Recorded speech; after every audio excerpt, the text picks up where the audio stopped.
Okay okay. അപ്പൊ നമ്മൾ കഴിഞ്ഞ ക്ലാസ്സിൽ സ്വഹാബിമാർ അവരുടെ പ്രത്യേകതകളും അവരുടെ പദവികളും എന്നുള്ളതാണ് പറഞ്ഞുകൊണ്ടിരിക്കുന്നത്. അതിൽ ആരാണ് സ്വഹാബിമാർ എന്നുള്ളത് നമ്മൾ വിശദീകരിച്ചു കഴിഞ്ഞു. നബി സല്ലല്ലാഹു അലൈഹി വസല്ലമയെ കാണുകയും വിശ്വസിക്കുകയും സാഹസിക്കുകയും മുസ്ലിമായി മരിക്കാൻ ഭാഗ്യം ലഭിക്കുകയും ചെയ്തവരാണ് സ്വഹാബിമാർ എന്ന് പറയുന്നത്. അവര് രണ്ട് രൂപത്തിലാണ്, അല്ലെങ്കിൽ രണ്ട് വിഭാഗമാണ് പൊതുവെ ഉള്ളത്, മുഹാജിറുകളും അൻസ്വാരികളും. ആരാണ് മുഹാജിർ എന്നും ആരാണ് അൻസ്വാരികളെന്നും നമ്മൾ വിശദമായി പറഞ്ഞിട്ടുണ്ടായിരുന്നു. അവരെ സംബന്ധിച്ചിടത്തോളം അള്ളാഹു തൃപ്തിപ്പെട്ടവരാണ് സ്വഹാബത്ത്. അള്ളാഹു എല്ലാ അർത്ഥത്തിലും തൃപ്തിപ്പെട്ട ഒരു അവസ്ഥയാണ് അവർക്കുള്ളത്. ഇൻഷാ അല്ലാഹ് അതിനെ കുറിച്ച് നമുക്ക് പിന്നീട് വിശദീകരിക്കാം. സ്വഹാബിമാരുടെ 12 പദവികളുമായി ബന്ധപ്പെട്ടിട്ടാണ് പിന്നീട് നമ്മൾ പറഞ്ഞത്. അതിലൊന്ന്, ആദ്യകാലത്ത് ഇസ്ലാം സ്വീകരിച്ചവരാണ് സ്വഹാബിമാർ. ആദ്യകാലത്ത് തന്നെ ഇസ്ലാം സ്വീകരിക്കാൻ ഭാഗ്യം ലഭിച്ചവരാണ് സ്വഹാബാക്കിറാം. ഒന്നുകൂടി പറഞ്ഞാല്, ആദ്യകാലത്ത് ഇസ്ലാം സ്വീകരിച്ചവര് അവരാണ് സ്വഹാബിമാർ എന്നുള്ള നിലക്കല്ല പറഞ്ഞ്. ആദ്യകാലത്ത് ഇസ്ലാം സ്വീകരിക്കാൻ ഭാഗ്യം ലഭിച്ചവരാണ് ഏറ്റവും സ്ഥാനമുള്ള ആളുകൾ, ഏറ്റവും സ്ഥാനമുള്ളവര് അവരാണ്. പിന്നീട്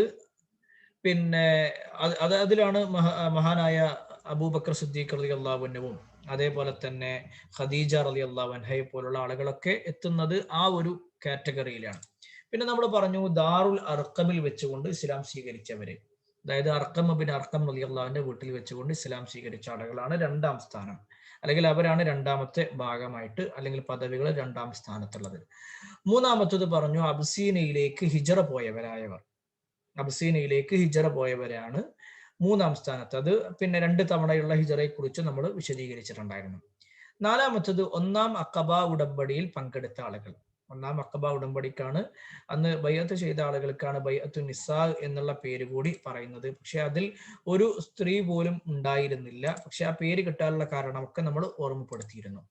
അഞ്ചാമത്തെ പോയിന്റ് നമ്മൾ പറഞ്ഞു, രണ്ടാം അഖബ ഉടമ്പടിയിൽ പങ്കെടുത്തവര് ഏകദേശം 70 സ്വഹാബിമാരാണ്. അന്ന് മദീനക്കാരായിട്ടുണ്ടായിരുന്ന 70ഓളം ആളുകൾ നബി സല്ലല്ലാഹു അലൈഹി വസല്ലമയുടെ അടുക്കൽ വന്നിട്ട് അഖബയിൽ വെച്ചുകൊണ്ട് ഉടമ്പടി എടുത്തിട്ടുണ്ട്. അതിൽ 2 സ്ത്രീകളും ഉണ്ടായിരുന്നു. ഒന്ന് ഉമ്മു അമ്മാറ റളിയല്ലാഹു അൻഹയും മറ്റൊന്ന് അസ്മാ ബിൻത് അംർ റളിയല്ലാഹു അൻഹയും. ഇവരാണ് അതിലുണ്ടായിരുന്നത് എന്നുള്ള നിലക്കും നമ്മൾ വിശദീകരിച്ചിരുന്നു. അന്ന് അവരെടുത്ത ചില ഉടമ്പടികളും കരാറുകളും ഒക്കെ റസൂലുള്ളാഹി സ്വല്ലല്ലാഹു അലൈഹി വസല്ലമയെ സംരക്ഷിക്കുന്നതുമായി ബന്ധപ്പെട്ടുകൊണ്ടാണ്. ആറാമത്തെ പോയിന്റ് നമ്മൾ പറഞ്ഞത്, അല്ലെങ്കിൽ ആറാമത്തെ പദവി എന്ന് പറഞ്ഞാല്, പ്രവാചകൻ സ്വല്ലല്ലാഹു അലൈഹി വസല്ലമക്ക് മുമ്പ് മദീനയിലേക്ക് ഹിജറ പോയവർ. പ്രവാചകന് മുമ്പ് മദീനയിലേക്ക് ഹിജറ പോയ ആളുകൾ. നബി സല്ലല്ലാഹു അലൈഹി വസല്ലമയുടെ ഒന്നാമത്തെ ഒരു ദൂതനായിക്കൊണ്ട് പ്രവാചകൻ സല്ലല്ലാഹു അലൈഹി വസല്ലം യസ്രിബിലേക്ക് പറഞ്ഞയക്കുന്നത് മിസ്അബ് ബിൻ ഉമൈർ റളിയല്ലാഹു അൻഹുവിനെയാണ്. അദ്ദേഹത്തിന്റെ കൂടെ പോയ ആളുകളുണ്ട്. അദ്ദേഹം ആദ്യം പോയി. പിന്നെ അതിനുശേഷം റസൂലുള്ളാഹി സ്വല്ലല്ലാഹു അലൈഹി വസല്ലമക്ക് കൽപ്പന കിട്ടി. പ്രവാചകൻ സല്ലല്ലാഹു അലൈഹി വസല്ലമ പോകുന്നതിന് മുമ്പ് തന്നെ പല സ്വഹാബിമാരും പോയിട്ടുണ്ട്. അബൂ സലമയെ പോലുള്ള, അതേപോലെ തന്നെ ഉമർ ഇബ്നുൽ ഖത്താബ് റളിയല്ലാഹു അൻഹു പോലുള്ള ആളുകളൊക്കെ എത്തിയിട്ടുണ്ടായിരുന്നു. ആ ഒരു കാറ്റഗറിയിൽ ഉൾപ്പെടുന്നവരാണ്. ഇൻഷാ അല്ലാഹ് ഇന്ന് നമുക്ക് ഇനി പറയാനുള്ളത്, ഇത്രയും കാര്യങ്ങൾ നമ്മൾ കഴിഞ്ഞ ക്ലാസ്സുകളിൽ വിശദീകരിച്ചതാണ്. ഇൻഷാ അല്ലാഹ് ഇന്ന് നമ്മൾ പറയാൻ പോകുന്നത് 7ാമത്തെ ഒരു വിഭാഗത്തെ കുറിച്ചാണ്. 7ാമത്തെ വിഭാഗം എന്ന് പറഞ്ഞാല് ബദറിൽ പങ്കെടുത്തവരാണ്. ബദറിൽ പങ്കെടുത്തവരെ സംബന്ധിച്ചിടത്തോളം അവർക്കും സ്ഥാനം കൂടുതലാണ്. 7ാം സ്ഥാനമാണ് അവരുള്ളത്. ഓരോ കാറ്റഗറി തിരിക്കുകയാണെന്നുണ്ടെങ്കിൽ 7ാം സ്ഥാനത്ത്. അവരുടെ പ്രത്യേകത എന്ന് പറഞ്ഞാല് അല്ലാഹു സുബ്ഹാനഹു വ തആല അവരുടെ പാപങ്ങൾ വരെ അവർക്ക് പുറത്തു കൊടുത്തിട്ടുണ്ട്. വലിയ ശ്രേഷ്ഠതയാണ് അള്ളാഹുവിന്റെ അടുക്കലുള്ളത്. എത്രത്തോളം എന്നാൽ മഹാനായ റസൂലുള്ളാഹി സ്വല്ലല്ലാഹു അലൈഹി വസല്ലമയുടെ അടുക്കലേക്ക് ജിബ്രീൽ അലൈഹിസ്സലാം കടന്നു വരുന്നുണ്ട്. ജിബ്രീൽ അലൈഹിസ്സലാം കടന്നു വരുമ്പോൾ ജിബ്രീൽ അലൈഹിസ്സലാം പ്രവാചകൻ സല്ലല്ലാഹു അലൈഹി വസല്ലമയോട് ചോദിക്കാണ്, പ്രവാചകരെ, നിങ്ങളുടെ കൂട്ടത്തിൽ മാ തഉദ്ദൂന ഷഹീദ ഫീക്കും ഷഹീദ ബദർ, ബദറിൽ പങ്കെടുത്തവരെ, അല്ലെങ്കിൽ നിങ്ങളുടെ കൂട്ടത്തിൽ ഏറ്റവും ശ്രേഷ്ഠരായി നിങ്ങൾ കാണുന്നത് ആരെയാണ് എന്ന് ചോദിച്ചപ്പോ പ്രവാചകൻ സല്ലല്ലാഹു അലൈഹി വസല്ലം പറയുന്നുണ്ട്, അത് ബദറിൽ പങ്കെടുത്തവരെയാണ് ഞങ്ങൾ ഏറ്റവും ശ്രേഷ്ഠരായിട്ട് കാണുന്നത്. ബദറിൽ പങ്കെടുത്തവരെയാണ് ഞങ്ങൾ ഏറ്റവും ശ്രേഷ്ഠരായി കാണുന്നത് എന്ന് പ്രവാചകൻ സല്ലല്ലാഹു അലൈഹി വസല്ലമ പറഞ്ഞു കൊടുത്തു. ആ സമയത്ത് പ്രവാചകൻ സല്ലല്ലാഹു അലൈഹി വസല്ലമയോട് ജിബ്രീൽ അലൈഹിസ്സലാം പറയുന്ന ഒരു വാചകമുണ്ട്, ഞങ്ങളുടെ കൂട്ടത്തിലും ഞങ്ങൾ അങ്ങനെയാണ് കാണുന്നത്. അഥവാ ഞങ്ങളുടെ കൂട്ടത്തിലും ഏറ്റവും കൂടുതൽ ഞങ്ങൾ കാണുന്നത്, ഏറ്റവും ശ്രേഷ്ഠരായി കാണുന്നത് പിന്നെ ബദറിൽ പങ്കെടുത്തവരെയാണ് എന്ന നിലക്ക് പ്രവാചകൻ സല്ലല്ലാഹു അലൈഹി വസല്ലമയോട് ജിബ്രീൽ അലൈഹിസ്സലാം പറയുകയും ചെയ്യുന്നുണ്ട്. അപ്പൊ അതിലൂടെ നമുക്ക് മനസ്സിലാക്കാൻ സാധിക്കുന്നത് ബദറിൽ പങ്കെടുത്തവർക്ക് പ്രത്യേക പരിഗണന അള്ളാഹുവിന്റെ അടുക്കലുണ്ട്. അത് മനുഷ്യരാവട്ടെ മലക്കുകളാവട്ടെ. ഇനി മറ്റൊരു സംഭവം നമുക്ക് കാണാൻ പറ്റും. പ്രവാചകൻ സല്ലല്ലാഹു അലൈഹി വസല്ലം മക്കം ഫത്ഹിന് വേണ്ടി, മക്ക വിജയിച്ചടക്കാൻ വേണ്ടി മദീനയിൽ നിന്ന് മക്കയിലേക്ക് പുറപ്പെടുന്ന സമയം, ആ സമയത്ത് പ്രവാചകൻ സല്ലല്ലാഹു അലൈഹി വസല്ലം സ്വഹാബിമാരോട് പറഞ്ഞിരുന്നു, നിങ്ങൾ ഇത് ആരോടും പറയരുത്, ആരോടും നിങ്ങൾ എന്ത് ചെയ്യാൻ പാടില്ല, ഈ ഒരു യാത്രയെ കുറിച്ച് പറയാൻ പാടില്ല എന്ന നിലക്ക് പ്രവാചകൻ സല്ലല്ലാഹു അലൈഹി വസല്ലം പറഞ്ഞിരുന്നു. എന്നാൽ ആ സമയത്ത് പിന്നെ ഒരു സ്വഹാബി അദ്ദേഹം തൻ്റെ കുടുംബത്തിലുള്ള ആളുകളിലേക്ക് ഒരു സ്ത്രീയെ പറഞ്ഞയക്കുന്നുണ്ട്. ആ സ്ത്രീയെ പറഞ്ഞയക്കുന്നത് എന്തിനാന്ന് വെച്ച് കഴിഞ്ഞാല്, ഇങ്ങനെ നബിയും സഹാബിമാരും വരുന്നുണ്ട്, നിങ്ങൾ വേഗം ഒളിഞ്ഞു നിന്നോളി, അതായത് നിങ്ങൾക്ക് പ്രയാസങ്ങളൊന്നും ഉണ്ടാവണ്ട എന്ന നിലക്ക് അദ്ദേഹത്തിന്റെ കുടുംബത്തിൽപ്പെട്ട ആളുകളെ പരിഗണിക്കാനായിട്ട് അദ്ദേഹം പറഞ്ഞയച്ചതാണ്. പക്ഷേ അത് റസൂലുള്ളാഹി സ്വല്ലല്ലാഹു അലൈഹി വസല്ലമക്ക് വഹി മുഖേന അറിയാൻ കഴിയുകയും പ്രവാചകൻ സല്ലല്ലാഹു അലൈഹി വസല്ലമ അത് തന്റെ സ്വഹാബിമാരെ അറിയിച്ചുകൊണ്ട് അലി റളിയല്ലാഹു അൻഹുവിനെയും സുബൈർ റളിയല്ലാഹു അൻഹുവിനെയും ഒക്കെ അതിലേക്ക് പറഞ്ഞേക്കുകയും ചെയ്യുന്നുണ്ട്, ആ ഒരു സ്ത്രീയെ പിടിക്കാൻ വേണ്ടിയിട്ട്. അങ്ങനെ പ്രവാചകൻ സല്ലല്ലാഹു അലൈഹി വസല്ലമ അവരെ പിടിച്ചു.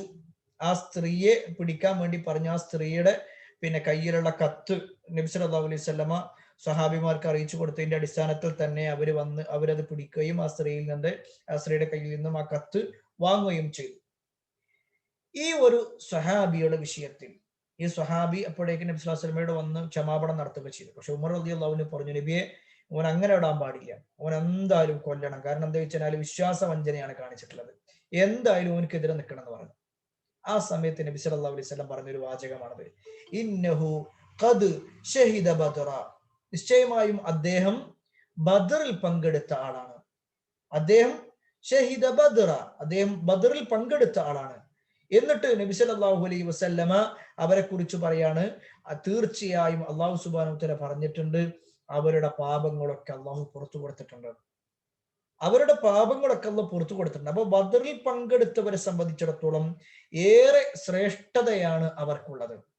പ്രത്യേകിച്ച് അവരുടെ ജീവിതത്തിലെ ഏത് പാപങ്ങളും, ഞാൻ ഇൻഷാ അല്ലാഹ് നമ്മൾ ഇനി സ്വഹാബിമാരുടെ ചരിത്രങ്ങളിലേക്ക് കടക്കുന്ന സമയത്ത് ബദറിൽ സംഭവിച്ചതായ ഒരുപാട് കാര്യങ്ങളെ കുറിച്ച് നമുക്ക് വിശദീകരിക്കാറുണ്ട്. അപ്പൊ അതിൽ ഏറ്റവും പ്രധാനപ്പെട്ട ഒരു വിഷയം, അവരുടെ ജീവിതത്തിൽ എന്ത് സംഭവിച്ചാലും അതൊക്കെ അള്ളാഹു അവർക്ക് പുറത്തു കൊടുത്തിട്ടുണ്ട്. അതിനർത്ഥം അവരെല്ലാവരും ഹറാമ് ചെയ്ത് ജീവിച്ചിരുന്ന ആളുകളാണ് എന്ന അർത്ഥത്തിലല്ല, മറിച്ച് അവർക്ക് പ്രത്യേകമായ ഒരു സ്ഥാനം അള്ളാഹുവിന്റെ അടുക്കൽ ഉണ്ടായിരുന്നു എന്നുള്ളത് നമുക്ക് ഈ ഒരു ചരിത്രത്തിലൂടെ മനസ്സിലാക്കാൻ കഴിയുന്ന വിഷയമാണ്. ഇനി അടുത്ത ഒരു കാര്യം, എട്ടാമത്തെ കാര്യം എന്താന്ന് വെച്ചാല്, ബദറിന് ശേഷം മദീനയിലേക്ക് ഹിജറ വന്നവർ, ബദറിന് ശേഷം മദീനയിലേക്ക് ഹിജറ വന്നവർ അവരുടെ കൂട്ടത്തിലുണ്ട്. അതിൽ 8ാം സ്ഥാനമാണ് അവർക്കുള്ളത്. ബദറിന് ശേഷം മദീനയിലേക്ക് ഹിജറ വന്നവർ, നോട്ട് ചെയ്യാം, ബദറിന് ശേഷം മദീനയിലേക്ക് ഹിജറ വന്നവർ. അതായത് ബദർ യുദ്ധം എന്ന് പറഞ്ഞാൽ മുസ്ലിമീങ്ങളെ സംബന്ധിച്ചിടത്തോളം ഏറ്റവും പ്രധാനപ്പെട്ട ഒരു യുദ്ധമായിരുന്നു. എല്ലാ അർത്ഥത്തിലും ഒന്നുമില്ലാതിരുന്ന ഒരു സമൂഹം, കേവലം 300 ചില്ലാനും വരുന്ന ആളുകള്, ശത്രുക്കൾ 1000-ലധികം ഉണ്ടായിട്ടും അവരെ തോൽപ്പിച്ച് ഏറ്റവും വലിയ ഒരു വിജയം കൈയടക്കി. ആ ഒരു ബദർ കണ്ട് മുസ്ലിമീങ്ങളുടെ കഴിവ് മനസ്സിലാക്കി, അവരുടെ ശക്തി ബോധ്യപ്പെട്ട്, ഇസ്ലാമിന്റെ അജയ്യത ബോധ്യപ്പെട്ടുകൊണ്ടൊക്കെ കുറെ ആളുകൾ ഇസ്ലാമിലേക്ക് കടന്നു വന്നു. അതാണ് പിന്നീട് നമുക്ക് കാണാൻ കഴിയുന്നത്. അതാണ് 8ാമത്തെ പോയിന്റ്. 8ാമത്തെ പദവിയിൽ 8ാം സ്ഥാനം, അതല്ലെങ്കിൽ അതിന്റെ കാറ്റഗറി ഇങ്ങനെ തിരിക്കണ സമയത്ത് 8ാമതായിട്ട് ഇസ്ലാമിലേക്ക് വരുന്നവർ അവരാണ്. ബദറിന് ശേഷം മദീനയിലേക്ക് ഹിജറ വന്ന ആളുകൾ. അവര് ബദർ കഴിഞ്ഞു, അതിന് മുമ്പൊക്കെ അവരെന്താണ് മുശ്രിക്കുകൾ തന്നെയായിരുന്നു. പക്ഷെ ബദർ കഴിഞ്ഞപ്പോൾ എന്ത് ചെയ്തു, അവർക്ക് ബോധ്യപ്പെടുകയും അവരെങ്ങനെ ഇസ്ലാമിലേക്ക് വരികയും ചെയ്തു. അതാണ് അവരുടെ ജീവിതത്തിൽ ഉണ്ടായത്. അതായത് 8ാമത്തെ പോയിന്റ് എന്നുള്ള നിലക്ക് പറയുന്നത്. ഇനി 9ാമത്തത്, ഒൻപതാമത്തെ പ്രത്യേകത എന്താണെന്ന് വെച്ചാൽ ബൈഅത്തു റിദ്വാനിൽ പങ്കെടുത്തവരാണ്. ബൈഅത്തു റിദ്വാനിൽ പങ്കെടുത്തവർ. അവിടെ നമ്മൾ പ്രത്യേകം മനസ്സിലാക്കണം, ബൈഅത്തു റിദ്വാൻ എന്ന് പറഞ്ഞാൽ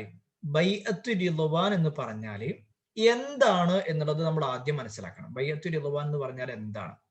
അത് നമുക്ക് ചരിത്രത്തിൽ ചില ചരിത്ര കാര്യങ്ങളൊന്നും വിശദീകരിക്കാനുണ്ട്. പ്രത്യേകിച്ച് പല ആളുകളും കേട്ടതായിരിക്കും, പ്രത്യേകിച്ച് സ്ത്രീകളുടെ ക്ലാസ്സുകളിൽ നമ്മൾ അത് വിശദമായി കൊണ്ട് തന്നെ പറഞ്ഞിട്ടുണ്ടായിരുന്നു. ഈ ഒരു ഏത് രൂപത്തിലാണ് ബൈഅത്തുൽ റിദ്വാൻ എന്നുള്ളതിനെ കുറിച്ചൊക്കെ വിശദമായി കൊണ്ട് തന്നെ പറഞ്ഞിട്ടുണ്ടായിരുന്നു. ഏതായിരുന്നാലും അതിലേക്ക് നമുക്ക് തിരിച്ചു വരാം. ഹിജ്റ 6 പ്രവാചകൻ സല്ലല്ലാഹു അലൈഹി വസല്ലമ മക്കയിൽ നിന്ന് മദീനയിൽ നിന്ന് മക്കയിലേക്ക് ഉംറ നിർവഹിക്കാൻ വേണ്ടി പോവാണ്. നമ്മൾ മനസ്സിലാക്കേണ്ട ഒരു കാറ്റഗറി ഇങ്ങനെ തിരിക്കുമ്പോൾ ഹിജ്റ വന്നു, ഹിജ്റ കഴിഞ്ഞ് 2ാമത്തെ വർഷമാണ് ബദർ യുദ്ധം നടക്കുന്നത്. ബദർ യുദ്ധത്തിന്റെയും ഈ യാത്രയുടെയും ഇടയിൽ ഏകദേശം ആ ഒരു 4 വർഷത്തിനിടക്ക് നബി സല്ലല്ലാഹു അലൈഹി വസല്ലം അതിനിടയിൽ കുറെ ആളുകൾ ഇസ്ലാം സ്വീകരിക്കുന്നുണ്ട്. പിന്നീട് ഹിജ്റ 6ാം വർഷം നബി സല്ലല്ലാഹു അലൈഹി വസല്ലമയും സഹാബിമാരും കൂടി ബദർ യുദ്ധത്തിലേക്ക് പോവുകയാണ്. ബദർ യുദ്ധത്തിലേക്ക് അവർ പോകുന്ന സമയത്ത് പ്രവാചകൻ സല്ലല്ലാഹു അലൈഹി വസല്ലം, വാക്കുകൾ പഴമുണ്ട്, ഞാനിങ്ങനെ മൊബൈലും കൂടി അത് കൊടുക്കുന്നതുകൊണ്ട് പാടിപ്പോവാണ്, പെട്ടെന്ന് പറയാം. ഇതൊന്ന് അയച്ചു കൊടുത്തതിന് ഒരു സമാധാനം. ഹിജ്റ 6 പ്രവാചകൻ സല്ലല്ലാഹു അലൈഹി വസല്ലമ ഉംറ നിർവഹിക്കാനായിട്ട് പുറപ്പെട്ടു. അത് നബി സല്ലല്ലാഹു അലൈഹി വസല്ലം കണ്ട ഒരു സ്വപ്നത്തിനെ അടിസ്ഥാനമാക്കിക്കൊണ്ടായിരുന്നു. പ്രവാചകൻ സല്ലല്ലാഹു അലൈഹി വസല്ലം ഒരു സ്വപ്നം കണ്ടു. സ്വഹാബിമാരിങ്ങനെ നബി അടക്കം തലമുണ്ടനം ചെയ്തുകൊണ്ട് അവരിങ്ങനെ തവാഫ് ചെയ്യുന്നതായിക്കൊണ്ടും അതേപോലെ തന്നെ കഅബത്തിന്റെ അടുത്ത് ഇരിക്കുന്നതായിട്ടൊക്കെയുള്ള സ്വപ്നങ്ങൾ അവർ കണ്ടു. ആ സമയത്ത് അവര് ആ ഒരു സ്വപ്നം നബി സല്ലല്ലാഹു അലൈഹി വസല്ലം അങ്ങനെ മനസ്സിൽ വെച്ചു. അതിനിടയിൽ ചില സംഭവങ്ങൾ ഉണ്ടാകുകയും പ്രവാചകൻ സല്ലല്ലാഹു അലൈഹി വസല്ലമ ഉമ്മു സലമയോടൊപ്പം, അതായത് ഏകദേശം 1400 സ്വഹാബിമാരോടൊപ്പം പ്രവാചകൻ സല്ലല്ലാഹു അലൈഹി വസല്ലമ ഉംറ നിർവഹിക്കാനായിട്ട് പുറപ്പെട്ടു. അവരുടെ കയ്യിൽ വേറൊന്നും ഉണ്ടായിരുന്നില്ല. അവരുടെ എപ്പോഴും കയ്യിൽ കൊണ്ട് നടക്കാറുള്ള ആ ഒരു അവരുടെ സ്വയരക്ഷക്കുള്ള ആയുധം മാത്രമാണ് അവരുടെ കയ്യിലുള്ളത്. വേറൊന്നും അവരുടെ കയ്യിലില്ല. അങ്ങനെ അവർ പുറപ്പെട്ടു. അവർ ദുൽഖുലൈഫയിൽ വെച്ചിട്ട് ഇഹ്റാമിൽ പ്രവേശിക്കുകയും ചെയ്തു. എന്നാൽ അവരിങ്ങനെ വരുന്ന വാർത്ത മക്കക്കാരായ ആളുകൾ അറിഞ്ഞു. നബി സല്ലല്ലാഹു അലൈഹി വസല്ലമയും 1400ഓളം സ്വഹാബിമാരും വരുന്നുണ്ട് എന്നുള്ള വാർത്ത അവർ കേൾക്കുകയും അവര് നേരെ നബി സല്ലല്ലാഹു അലൈഹി വസല്ലമയും സ്വഹാബത്തിനെയും തടുക്കാനായിക്കൊണ്ട് തീരുമാനിക്കുകയും ചെയ്തു. അങ്ങനെ അവർ ഹുദൈബിയയിലെത്തിയപ്പോൾ ഖാലിദ് ബിൻ വലീദിന്റെ നേതൃത്വത്തിൽ 200ഓളം കുതിരപ്പടയാളികൾ വന്ന് നബി സല്ലല്ലാഹു അലൈഹി വസല്ലമയെ തടഞ്ഞു. പ്രവാചകൻ സല്ലല്ലാഹു അലൈഹി വസല്ലമയെ തടഞ്ഞു. അവരോട് സംസാരിക്കാനായി പ്രവാചകൻ സല്ലല്ലാഹു അലൈഹി വസല്ലമ സന്നദ്ധമായി. അങ്ങനെ അവര് പ്രവാചകൻ സല്ലല്ലാഹു അലൈഹി വസല്ലമ എന്ത് വെച്ച് കഴിഞ്ഞാല് അവരുടെ ഒരു പ്രതിനിധിയായി, റസൂലുള്ളാഹി സ്വല്ലല്ലാഹു അലൈഹി വസല്ലമയുടെ ഒരു പ്രതിനിധി എന്നുള്ള നിലയ്ക്ക് മഹാനായ ഉസ്മാൻ ഇബ്നു അഫ്ഫാൻ റളിയല്ലാഹു അൻഹുവിനെ ശത്രുക്കളുടെ അടുക്കലേക്ക് പറഞ്ഞയച്ചു. അതായത് മക്കക്കാരുടെ അടുക്കലേക്ക് പറഞ്ഞേക്കാണ്. ഇവിടെ നമ്മൾ മനസ്സിലാക്കണം, റസൂലുള്ളാഹി സ്വല്ലല്ലാഹു അലൈഹി വസല്ലമയും സഹാബത്തും ഉംറ നിർവഹിക്കണം എന്ന ഉദ്ദേശത്തിലാണ് വരുന്നത്. അവരുടെ കയ്യിൽ കേവലം അവരുടെ സ്വയരക്ഷയ്ക്കുള്ള വാഹനമല്ലാതെ മറ്റൊന്നുമില്ല. ഓക്കെ, എന്താ സ്പീഡ് കൂടുന്നുണ്ടാവും? സ്പീഡ് കൂടുന്നുണ്ടെങ്കിൽ കുറക്കാം. അതായത് ഞാൻ ഒന്നുകൂടി പറഞ്ഞുതരാം. റസൂലുള്ളാഹി സ്വല്ലല്ലാഹു അലൈഹി വസല്ലമ ഹിജ്റ 6ാം വർഷം ഉംറ നിർവഹിക്കാനായിട്ട് മക്കയിലേക്ക് പോവുകയാണ്. കാരണം ഉംറ നിർവഹിക്കേണ്ടതും ഹജ്ജ് നിർവഹിക്കേണ്ടതും ഒക്കെ കഅബത്തിന്റെ അടുത്താണ്, മദീനത്ത് ചെയ്യാൻ പറ്റൂല. അപ്പൊ അതുകൊണ്ട് തന്നെ മദീനത്തുനിന്ന് അവര് 6 വർഷങ്ങൾക്ക് ശേഷം, അവര് ഹിജ്റ വന്ന് 6 വർഷങ്ങൾക്ക് ശേഷം, അല്ലെങ്കിൽ 6ാമത്തെ വർഷമാണ് എന്ത് ചെയ്യണത് അവര് പോകുന്നത്. അങ്ങനെ അവർ പോകുമ്പോൾ അവരുടെ ഉദ്ദേശം ഉംറ നിർവഹിക്കണം എന്നുള്ളത് തന്നെയാണ്, വേറൊന്നും അവരുടെ ഉദ്ദേശമില്ല. കാരണം അവർ കുറെ കാലമായി ഉംറ നിർവഹിച്ചിട്ട് കാബത്തിന്റെ ആളുകളായിരുന്നു, കാബയുമായി നല്ല ബന്ധം ഉണ്ടായിരുന്ന ആളുകൾ 6 കൊല്ലമായിട്ട് കാബയെ കാണുന്നില്ല, അല്ലെങ്കിൽ കാബന്റെ അടുക്കൽ പോയിട്ട് നിസ്കരിക്കാൻ പറ്റുന്നില്ല. ഇങ്ങനെയൊക്കെ ഉള്ളത് കൊണ്ട് തന്നെ അവര് ഈ ഒരു കർമ്മം ഉംറ നിർവഹിക്കണമെന്ന ഉദ്ദേശത്തോടു കൂടി അവര് പുറപ്പെട്ടു. അങ്ങനെ അവര് പുറപ്പെട്ട് വഴിയിൽ വെച്ച് നബി സല്ലല്ലാഹു അലൈഹി വസല്ലമയും സഹാബിമാരും ഇങ്ങനെ വരുന്നുണ്ട് എന്ന വാർത്ത മക്കക്കാരറിഞ്ഞു. അപ്പൊ അവർക്ക് മനസ്സിലായി ഇതിപ്പോ ഇങ്ങനെ വിട്ടാൽ ശരിയാവൂല, ഇവര് വന്ന് നമ്മളോടൊക്കെ പ്രശ്നങ്ങൾ ഉണ്ടാക്കും, അതുകൊണ്ട് ഇവർ ഒരിക്കലും നമ്മൾ എന്ത് ചെയ്യണ്ട, മക്കത്തേക്ക് അടുപ്പിക്കാൻ പറ്റൂല.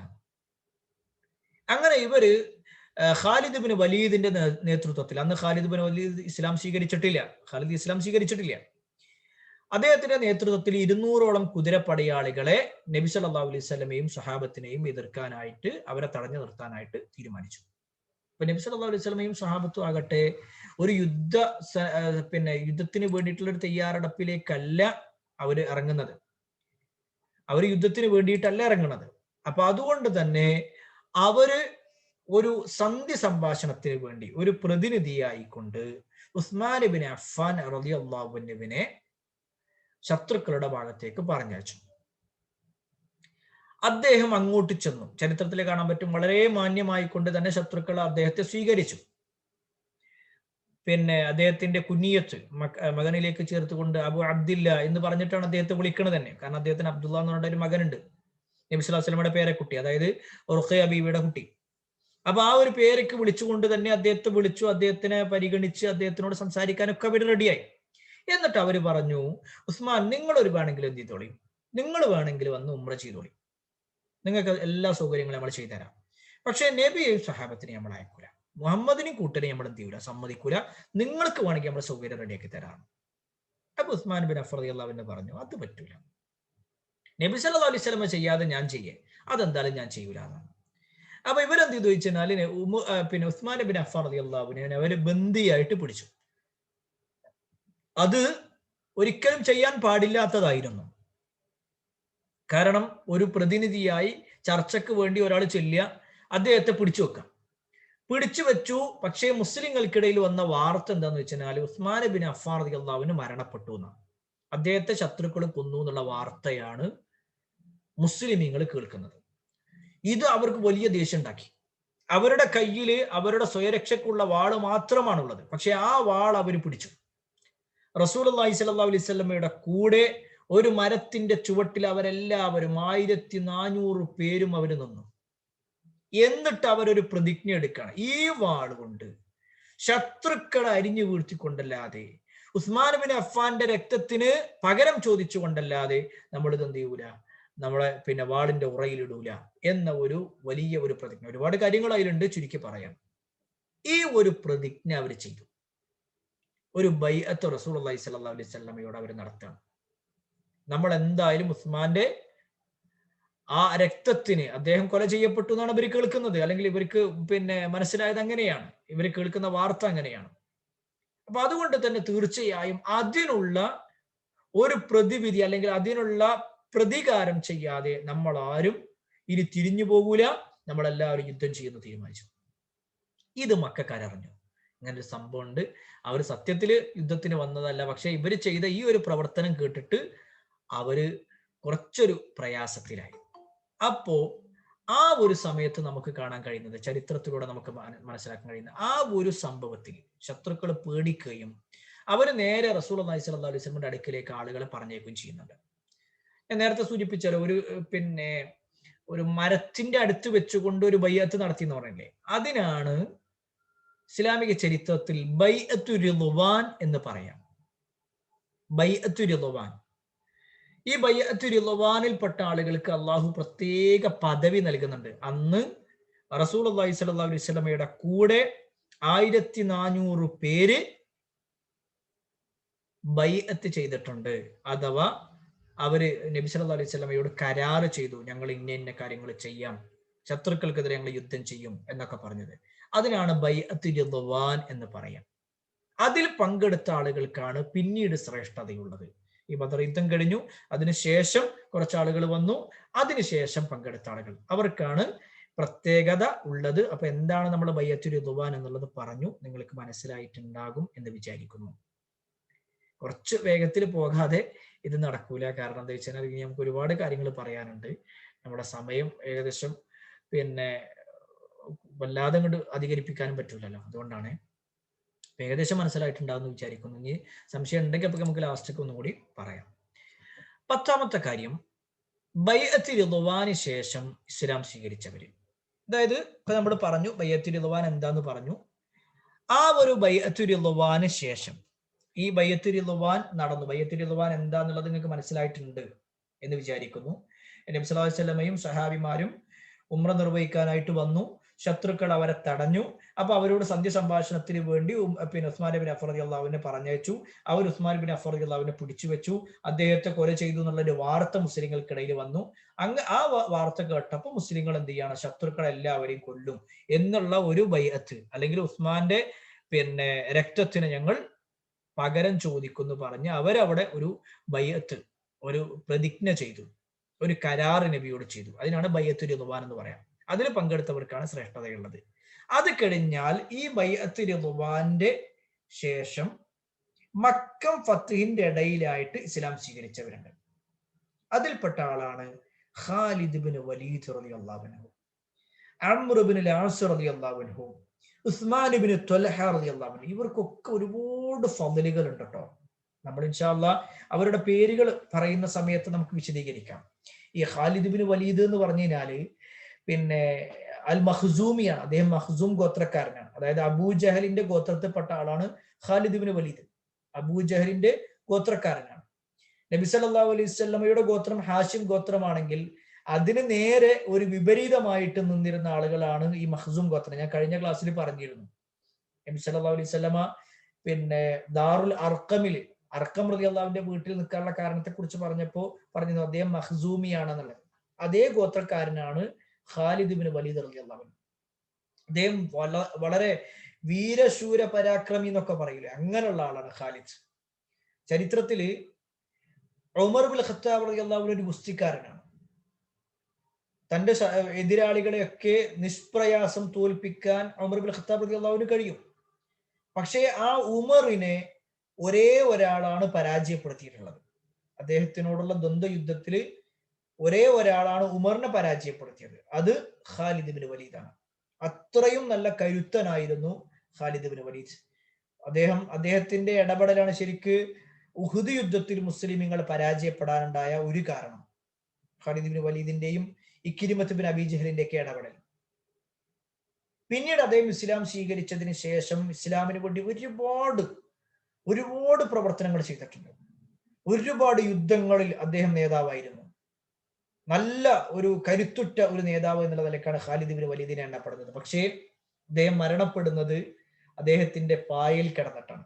അദ്ദേഹത്തിന് വലിയ സങ്കടം വന്നിട്ട് കരഞ്ഞുകൊണ്ട് അദ്ദേഹം പറയുന്നുണ്ട്, എത്ര യുദ്ധങ്ങൾ ഈ ഖാലിദ് നടത്തിയിട്ടുണ്ട്. ശരീരത്തിലെ ഒരു അംശം പോലും ശത്രുവിന്റെ വെട്ടേൽക്കാത്തതായിട്ടില്ല. പക്ഷേ ഇപ്പോൾ ഞാനിതാ ഒരു ഒട്ടകത്തെ പോലെ എന്റെ റൂമിൽ അല്ലെങ്കിൽ എന്റെ കിടക്കയിലായിക്കൊണ്ട് എന്റെ കട്ടിലായിക്കൊണ്ട് ഞാൻ കടന്നു മരിക്കുന്നു എന്ന് പറഞ്ഞുകൊണ്ട് അദ്ദേഹം കരയുന്നുണ്ടെന്നാണ്. കാരണം എനിക്കൊരു ഷഹീദാകാൻ പറ്റിയില്ലല്ലോ എന്നുള്ള ഒരു വിഷമമായിരുന്നു ഈ ഖാലിദ് ബിൻ വലീദ് റളിയല്ലാഹു അൻഹു ഉണ്ടായിരുന്നത്. ഈ ഖാലിദ് ബിൻ വലീദ് ഇസ്ലാം സ്വീകരിക്കുന്നത് ആ ഒരു സമയത്താണ്. അതേപോലെ തന്നെ രണ്ടാമത്തത് അംർ ബിൻ അൽ-ആസ് റളിയല്ലാഹു അൻഹു ആണ്. അംർ ബിൻ അൽ-ആസ് എന്ന് പറഞ്ഞു കഴിഞ്ഞാൽ ശരിക്ക് അദ്ദേഹം നജ്ജാശി രാജാവിന്റെ അടുക്കൽ നിന്നും ഇസ്ലാം സ്വീകരിച്ച ആളാണെന്ന് പറയാം. ചരിത്രത്തിൽ അങ്ങനെ ഒരു പേരുണ്ട്. ഈ അംർ ബിൻ അൽ-ആസ് റളിയല്ലാഹുവിന്റെ ഒക്കെ ചരിത്രങ്ങൾ നമുക്ക് ഇൻഷാ അല്ലാഹ് വിശദീകരിക്കണം. ഈ അംർ ബിൻ അൽ-ആസ് റളിയല്ലാഹു അൻഹു ആണ് റസൂലുള്ളാഹി സ്വല്ലല്ലാഹു അലൈഹി വസല്ലമയുടെ അടുക്കൽ വന്നിട്ട് ചോദിക്കണം, നബിയെ നിങ്ങൾക്ക് ഏറ്റവും ഇഷ്ടം ആരെയാണെന്ന് ചോദിക്കുന്നുണ്ട്. നിങ്ങൾക്ക് ഏറ്റവും ഇഷ്ടം ആരെയാണെന്ന് ചോദിക്കുമ്പോൾ പ്രവാചകൻ സല്ലല്ലാഹു അലൈഹി വസല്ലമ പറയുന്നുണ്ട്, എനിക്ക് ഏറ്റവും ഇഷ്ടം ആയിഷയാണെന്ന് പറയുന്നുണ്ട്.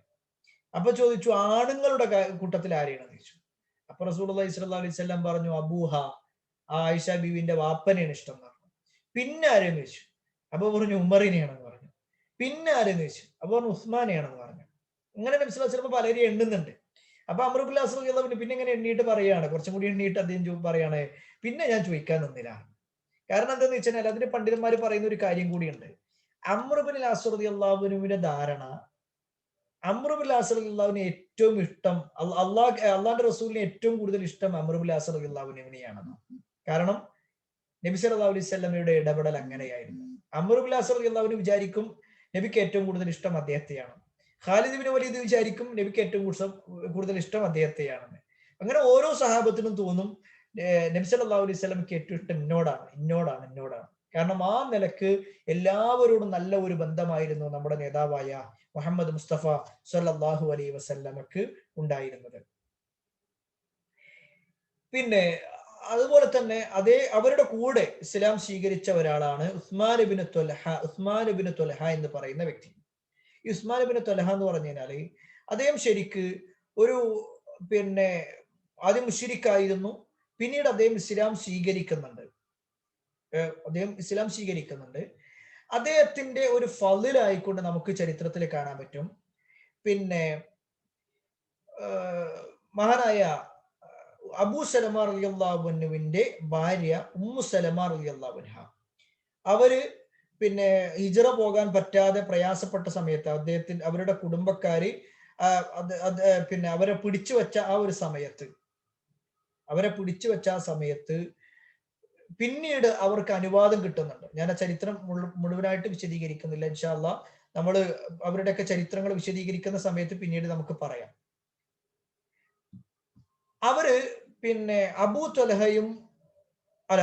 സലമയും ഉമ്മു സലമയും അവരുടെ മകനും കൂടി ഹിജ്റ പോകാനായിട്ട് നിൽക്കുന്ന സമയത്ത് ഉമ്മു സലമയുടെ കുടുംബക്കാര് വന്ന് ഉമ്മു സലമയെ പിടിച്ചോണ്ട് പോകുന്നുണ്ട്. അബൂ സലമയുടെ കുടുംബക്കാര് വന്ന് അബൂ സലമയുടെ മകനെയും പിടിച്ചോണ്ട് പോകും. അബൂ സലമ ഒറ്റക്കാണ് പിന്നീട് മക്കയിൽ നിന്ന് മദീനയിലേക്ക് ഹിജ്റ വരുന്നത്. ആ ഒരു വരവിന് ശേഷം ഏകദേശം ഒരു വർഷത്തിന് ശേഷം ഉമ്മു സലമ റളിയല്ലാഹു അൻഹ ഒറ്റക്ക് മദീനയിലേക്ക് പോകാൻ വേണ്ടി തീരുമാനിക്കുന്നുണ്ട്. ഒറ്റക്ക് അദ്ദേഹം പിന്നെ ഉമ്മു സലമ റളിയല്ലാഹു അൻഹ എന്ത് ചെയ്യാണ്, മദീനയിലേക്ക് പോകുകയാണ്. അവർ വഴിയിൽ വെച്ചുകൊണ്ട് ഈ ഉസ്മാൻ ഇബ്നു ത്വൽഹനെ കണ്ടു. അവർ ചോദിച്ചു, എങ്ങോട്ടാ പോണത് ചോദിച്ചു. പറഞ്ഞു, ഞാനിങ്ങനെ എന്റെ ഭർത്താവും നബിയൊക്കെ ഉള്ളത് മദീനത്താണ്, അപ്പൊ ഞാൻ അങ്ങോട്ട് പോവുകയാണെന്ന് പറഞ്ഞു. അപ്പൊ ഉസ്മാൻ ഇബ്നു ത്വൽഹ പറഞ്ഞു, എങ്ങനെ നിങ്ങളെങ്ങനെ ആരെങ്കിലും ഉണ്ടോ ചോദിച്ചു. അപ്പൊ ആരുമില്ല. അവരും അവരുടെ കയ്യിൽ ഒരു ചെറിയ കുട്ടി മാത്രമുള്ളത്, 1-2 വയസ്സുള്ള കുട്ടി മാത്രം. ഉസ്മാൻ ഇബ്നു ത്വൽഹ പറഞ്ഞു, എന്നാൽ ഞാൻ കൂടെ വരാം. അങ്ങനെ അദ്ദേഹത്തിന്റെ വാഹനപ്പുറത്ത് ഇരുത്തി അദ്ദേഹം നടന്ന് തന്റെ വാഹനപ്പുറത്ത് ഈ ഉമ്മു സലമനെ കയറ്റി അവര് നേരെ എത്തണം. ഈ ഉമ്മു സലമ എന്ന് പറഞ്ഞാൽ പിന്നീട് ഇസ്ലാം നമ്മുടെ ഉമ്മയായി ആകുന്ന ആളാണ്. റസൂലുള്ളാഹി സ്വല്ലല്ലാഹു അലൈഹി വസല്ലം പിന്നീട് വിവാഹം കഴിക്കുന്നുണ്ട്. അബൂ സലമയുടെ മരണത്തിന് ശേഷം ഉമ്മു സലമയെ റസൂലുള്ളാഹി സ്വല്ലല്ലാഹു അലൈഹി വസല്ലം വിവാഹം കഴിക്കുന്നുണ്ട്. ഏതായിരുന്നാലും ഈ ഉസ്മാൻ ഇബ്നു ത്വൽഹ ഏകദേശം മദീനയുടെ അതിർത്തിയുടെ ഭാഗം വരെ എത്തിയതാണ്. എന്നിട്ട് അവർക്ക് ചൂണ്ടിക്കാണിച്ചു കൊടുക്കുന്നുണ്ട്, അതാ അവിടെയാണ് നിന്റെ ഭർത്താവും നീ ആഗ്രഹിക്കുന്ന അല്ലെങ്കിൽ നീ പ്രതീക്ഷിക്കുന്ന പ്രവാചകനൊക്കെ ഉള്ളത് ആ നാട്ടിലാണെന്ന് പറഞ്ഞിട്ട് അവരാക്കുന്നുണ്ട്. നമ്മൾ ആലോചിച്ച് നോക്കണം, ഏകദേശം 400 കിലോമീറ്ററിലധികമുണ്ട് മക്കയിൽ നിന്ന് മദീനത്തേക്ക്. ഇപ്പോ നമ്മൾ ആധുനികമായിക്കൊണ്ട് AC ബസ്സിലിരുന്നോ അല്ലെങ്കിൽ കാറിലിരുന്ന് പോവുകയാണെങ്കിൽ തന്നെ 5-6 മണിക്കൂർ എടുക്കും. ആ കാലഘട്ടത്തിൽ 1-2 ആഴ്ച പിടിക്കും, അല്ലെങ്കിൽ ഒരാഴ്ച എന്തായാലും ഉണ്ട്. ഒരാഴ്ച ഒരാൾ യാത്ര ചെയ്യാണ്. എന്തിനു വേണ്ടി? ഒരു സ്ത്രീയെ അവളുടെ ആഗ്രഹം അനുസരിച്ചുകൊണ്ട് ഭർത്താവിനെ ആക്കാന്നുള്ളത്. പിന്നീട് ഉമ്മു സലമ റളിയല്ലാഹു അൻഹ പറയുന്നുണ്ട്, ഉസ്മാൻ ഇബ്നു ത്വൽഹയോളം നല്ല ഒരു മുശ്രിക്കായ ഒരു മനുഷ്യനെ അല്ലെങ്കിൽ നല്ല ക്യാരക്ടറുള്ള ഒരു മനുഷ്യനെ ഞാൻ കണ്ടിട്ടില്ല എന്ന് പറയുന്നത്. ഒരു അപമര്യാദയായിക്കൊണ്ട് ഒരു പെരുമാറ്റം പോലും അദ്ദേഹത്തിൽ നിന്നുണ്ടായിട്ടില്ല. ഒരു പെണ്ണും ഒരു പുരുഷനും ഒറ്റക്കാകുക, എല്ലാ സൗകര്യങ്ങളും ഉണ്ട്. അവൾ തീർത്തും അബലയാണ്. അവളെ സംരക്ഷിക്കാൻ ആരുമില്ല. ഒരു മരുഭൂമിയിലാണുള്ളത്.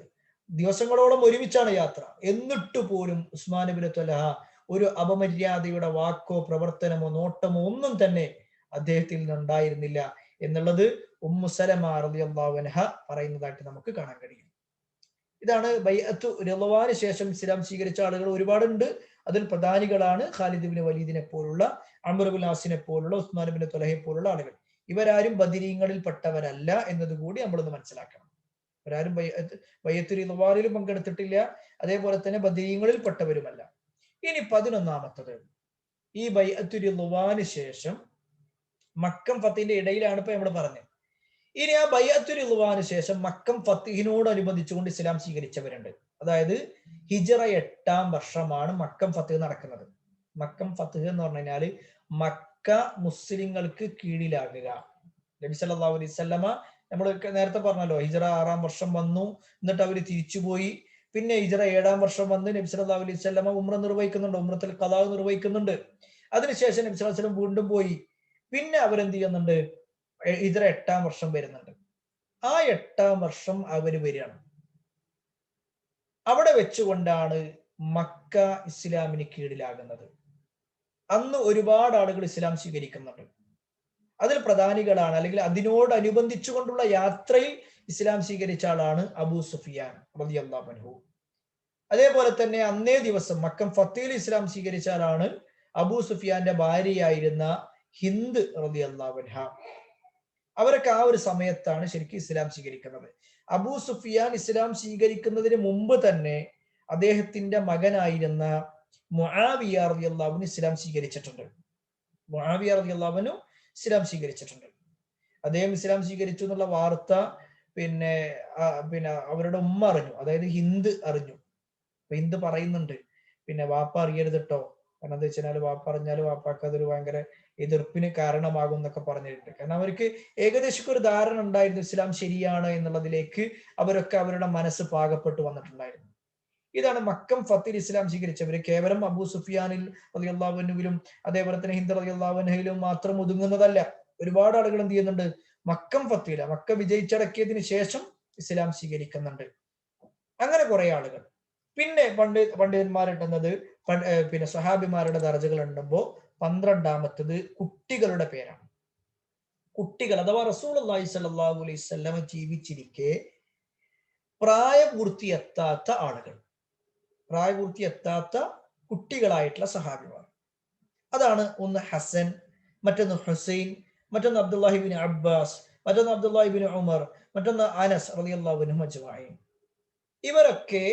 ഇവര് മാത്രമല്ല കേട്ടോ, വല്ലാതെ വേറെയുണ്ട്. ഇവരൊക്കെ കുട്ടികളാണ്. അങ്ങനെ കുട്ടികളായിട്ടുള്ളവർ, ഇത് ഈ പേരുകളല്ലാത്ത ചില ആളുകളുണ്ട്. യൂസുഫ് എന്ന് പറയുന്ന ഒരു കുട്ടിയെ കുറിച്ച് ചരിത്രത്തിൽ കാണാൻ പറ്റും. യൂസുഫ് എന്ന് പറയുന്നിട്ട് ഒരു സ്വഹാബിയുടെ മകനാണ്.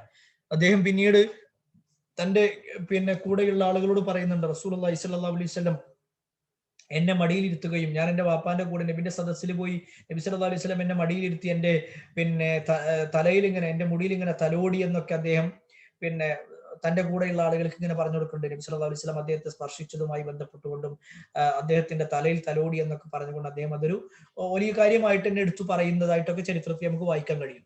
ഏതായിരുന്നാലും സൂചിപ്പിച്ചു വന്നത്, കുട്ടികൾ എന്നുള്ള നിലക്ക് ഇസ്ലാം സ്വീകരിച്ച ആളുകളുണ്ട്. കുട്ടികൾ എന്ന് പറഞ്ഞു കഴിഞ്ഞാൽ അവര് സ്ഥാനം കുറവുള്ള ആളുകളല്ല, അവർ സ്ഥാനമുള്ള ആളുകൾ തന്നെയാണ്. ഒരുപക്ഷെ പല സ്വഹാബിമാരെക്കാൾ വലിയ സ്വഹാബിമാരെക്കാൾ വലിയ സ്ഥാനം ചിലപ്പോൾ ഈ കുട്ടികൾക്ക് ഉണ്ടാകും. പക്ഷെ കുട്ടികൾ എന്നൊരു കാറ്റഗറിയിലാണ് ഇവരൊക്കെ ഉൾപ്പെടുന്നത്. ഇവിടെ റസൂലുള്ളാഹി സ്വല്ലല്ലാഹു അലൈഹി വസല്ലമയുടെ പേരമക്കൾ എന്നുള്ള നിലക്ക് ഹസൻ, ഹുസൈൻ റളിയല്ലാഹു അൻഹുമ മാത്രമല്ല, വേറെയും ഉണ്ട്. അതായത് അലി ഫാത്തിമ ദമ്പതികൾക്ക് ഹസനും ഹുസൈനും മാത്രമല്ല, മുഹ്സിൻ എന്ന് പറയുന്ന ഒരു കുട്ടിയുണ്ട്, സൈനബ് എന്ന് പറയുന്ന ഒരു കുട്ടിയുണ്ട്, ഉമ്മു കുൽസൂം എന്ന് പറയുന്ന ഒരു കുട്ടിയുണ്ട്. ഇതൊക്കെ ഫാത്തിമ ബീവിന്റെ മക്കളാണ്. അതേപോലെ നബിന്റെ മൂത്ത മകളായിരുന്ന സൈനബിന്റെ മക്കൾ അലിയും ഉമാമയും ഉണ്ട്.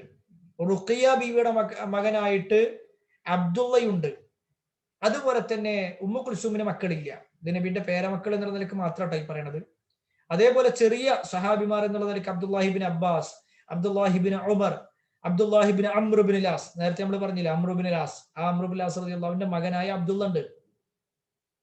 അതേപോലെ തന്നെ അബ്ദുല്ലാഹിബിൻ സുബൈർ റളിയല്ലാഹുവിന്റെ മകൻ.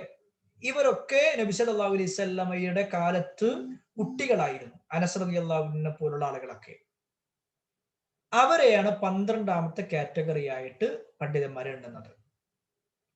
ഇത്രയുമാണ് സഹാബിമാർ എന്നുള്ള നിലക്കുള്ളത്. ഇവരുടെ കാറ്റഗറി തിരിക്കുമ്പോൾ അവരുടെ ആ ഒരു പദവികളൊക്കെ ആക്കുന്നത് ഈ 12ാമത്തെ പദവി എന്ന് പറഞ്ഞാൽ ഏറ്റവും ലാസ്റ്റ് പദവി എന്ന അർത്ഥത്തിലല്ല, കുട്ടികൾ എന്നുള്ള നിലക്കാണ് അവരെ എണ്ണിയിട്ടുള്ളത്. ആ കാര്യം അങ്ങനെ തന്നെ നമ്മൾ മനസ്സിലാക്കണം. ഇനി പ്രിയപ്പെട്ടവരെ, നമ്മൾ പറയാൻ പോകുന്നത് സ്വഹാബിമാരുടെ ശ്രേഷ്ഠതകൾ എന്താണെന്ന്. സ്വഹാബിമാരെ സംബന്ധിച്ചിടത്തോളം അവരുടെ ഫദ്ലുകൾ എന്താ, അതുകൂടി പറഞ്ഞിട്ട് നമുക്ക് അവസാനിപ്പിക്കാം ഇൻഷാ അല്ലാഹ്. അടുത്ത ക്ലാസ് മുതൽ നമുക്ക് മഹാനായ അബൂബക്കർ സിദ്ദീഖ് റളിയല്ലാഹു അൻഹുമായി ബന്ധപ്പെട്ടുകൊണ്ടാണ് വിശദീകരിക്കാറുള്ളത്. നമ്മളൊന്ന് സ്വഹാബിമാരുടെ ഫദ്ല് എന്നുള്ള നിലയ്ക്ക് നമുക്ക് പറയാം. ഏറ്റവും ഉത്തമരാണ് സ്വഹാബിമാർ.